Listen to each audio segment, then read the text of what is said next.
Assalamualaikum anak-anak, selamat pagi ya. Kembali lagi berjumpa dengan Pak Eko.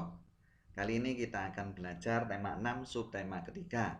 Nah, materi pokok kita ini deklamasi, kita kolase, montase, mozaik, pelestarian makhluk hidup, tumbuhan dan hewan, mengenal tempat ibadah dan kegiatan keagamaan atau hari besar agama. Dan yang kelima adalah mempelajari peta tematik. Nah, tujuan pembelajaran kali ini anak-anak, yang pertama kalian nanti supaya bisa memahami apa itu yang namanya deklamasi. Yang kedua, supaya kalian tahu apa itu kolase, montase, dan mozaik. Dan yang ketiga adalah supaya kalian tahu pelestarian tumbuhan dan hewan. Ya. Yang keempat, mengetahui tempat ibadah dan hari besar keagamaannya. Dan yang terakhir, mengenal atau mengetahui macam-macam SDA yang terdapat pada peta tematik. Nah, langsung saja kita awali. Kita akan mempelajari deklamasi. Apa itu deklamasi? Deklamasi adalah membacakan sebuah puisi tanpa menggunakan teks, ya. Tanpa menggunakan teks. Teks bacaan puisi ini tanpa sama sekali anak-anak, ya. Nah, hal yang harus diperhatikan dalam membacakan sebuah puisi yaitu satu, pelafalan. Pelafalan kita harus jelas, ya. Nah, yang kedua intonasi, ya. Naik turunnya suara itu harus ada.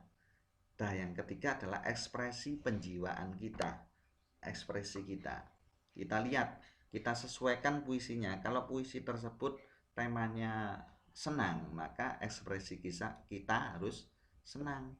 Nah, kalau puisi tersebut sedih, ya temanya sedih, maka ekspresi penjiwaan kita harus kelihatan sedih. Nah, kemudian yang kedua, menentukan tanda jeda. Nah, dalam membacakan sebuah puisi itu kita harus ada jedanya anak-anak. Tidak harus dituabrak terus itu seperti itu, enggak. Harus ada jedanya, berhenti sejenak, agak lama. Nah, seperti itu. Ya. Ini ada tanda jeda strip 1. Ini artinya berhenti sejenak. Biasanya di tengah baris, ya, di tengah-tengah baris puisi.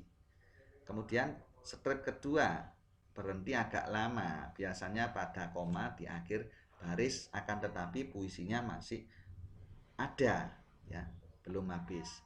Kemudian yang strip ketiga, berhenti agak lama sekali, biasanya pada titik akhir baris, di akhir baris. Nah, yang kedua kita akan mempelajari kolase, montase, dan mozaik. Nah, kolase, apa itu kolase? Kolase adalah karya seni dengan teknik menempel. Bahannya bisa dari potongan kertas atau dari bahan alam seperti dedaunan, ya. Nah, cara membuatnya adalah sama. Seperti kalian buat di semester 1 dulu, ya. Kalian sudah membuat kolase dari daun-daunan. Ya, bahannya dari daun-daunan sama. Kita buat pola gambar dulu. Ini ya, kebetulan gambarnya ikan. Setelah menggambar pola, kemudian kita beri lem, lalu kita tempelkan potongan-potongan kertas tadi secara teratur supaya hasilnya bagus. Yang kedua adalah montase. Apa itu montase? Montase adalah karya seni dengan teknik menggabungkan dari beberapa potongan gambar yang sudah jadi. Nah, potongan gambar itu kita dapat dari mana? Kita cari di majalah boleh, di koran juga boleh. Kita potong kecil-kecil, kemudian kita tempelkan, kita satukan menjadi satu di kertas HVS atau kertas gambar sehingga terbentuk karya seni montase seperti ini yang bagus, ya. Bisa kita tambahkan warna di atasnya, ini seperti gambar awan, ini boleh pakai krayon. Nah, yang ketiga kita kenal yang namanya mozaik. Mozaik adalah karya seni juga menempel, dari bahannya adalah biji-bijian. Nah, sama caranya, kita buat gambar pola dulu anak-anak. Ini kebetulan gambar burung. Lalu kita olesi lem, lalu kita tempelkan biji-biji tersebut, tentunya dengan teknik yang bagus. Yang ketiga, kita akan mempelajari upaya pelestarian tumbuhan dan hewan. Upaya pelestarian tumbuhan dan hewan harus kita lakukan. Kenapa? Karena untuk melindungi supaya tumbuhan dan hewan tidak punah. Nah, ini ada caranya yang bernama dengan membuat kebun botani. Kebun botani adalah beberapa macam kumpulan tanaman yang ada di sini. Kebun Raya Bogor ini kebetulan saya buatkan contoh ini ya. Kemudian ada buat kebun koleksi ya. Ini kemudian koleksi pisang, bermacam-macam pisang ya, ada di sini. Kemudian membuat kebun plasma nutfah. Ini bentuknya seperti ini ya.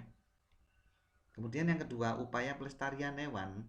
Nah, salah satunya cara yaitu dengan ini, cagar alam, mendirikan cagar alam atau kebun binatang atau tempat penangkaran hewan ya, supaya terlindungi, tidak diburu. Yang kedua adalah kita membantu penetasan. Nah, ini penangkaran juga. Ini kebetulan gambar tukik anak-anak ya, kura-kura kecil ini. Ini kalau kita tidak lestarikan maka akan punah ya hewan tersebut. Kemudian kita usaha yang selanjutnya adalah menangkap pemburu liar dengan tindakan yang tegas ya. Ini kebetulan ada kulit macan anak-anak ya, ada kepala rusa, ini hasil pemburuan liar ini. Nah, kalau diburu terus-menerus maka akibatnya hewan akan punah ya.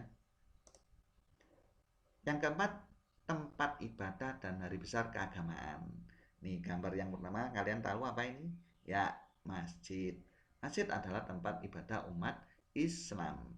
Nah, hari besar keagamaannya apa? Ya, sholat Idul Fitri, Idul Adha, kemudian 1 Muharram ya. Berikutnya gambar yang kedua adalah gereja. Gereja adalah tempat ibadah umat Kristiani ya. Nah, hari besar keagamaannya adalah ini Misa, Paskah, Natal ya. Yang ketiga adalah gambar pura. Pura adalah tempat ibadah umat Hindu ya. Nah, hari besar keagamaannya apa? Nyepi, Kuningan, Galungan, Pagar Besi dan lain-lain. Nah, yang keempat adalah gambar vihara. Vihara adalah tempat ibadah umat Buddha, anak-anak. Nah, hari besar keagamannya adalah Waisak. Nah, yang terakhir ini adalah kelenteng. Nah, tempat ibadah umat Konghucu. Hari besar keagamannya adalah Imlek dan Cap Gomeh. Nah, yang terakhir adalah kita akan mengenal peta tematik sumber daya alam. Kamu nanti bisa membuka buku tema 6 ini halaman 132, 133 dan 140. Di situ sudah ada yang namanya peta tematik, peta persebaran sumber daya alam, baik hewan, tumbuhan maupun ini bahan tambang. Ini saya contohkan satu saja ya. Contoh di daerah Belitung, ya ini pada peta ini adalah penghasil timah yang menjadi andalan. Ya, penghasil timahnya yang paling bagus di daerah Belitung. Nah, ini nanti kamu bisa buka sendiri ya di buku paket. Ini penghasil di daerah Jawa apa saja, daerah Kalimantan, daerah Sumatera, daerah Irian dan sebagainya. Ini juga ada ini peta tematik sumber daya alam hayati, tumbuhan ya, macam-macam. Bisa kamu pelajari di buku paket. Sekian anak-anak penjelasan dari Pak Eko. Apabila masih ada yang kurang jelas nanti bisa ditanyakan ke Pak Eko. Ya. Sekian, assalamualaikum warahmatullahi wabarakatuh.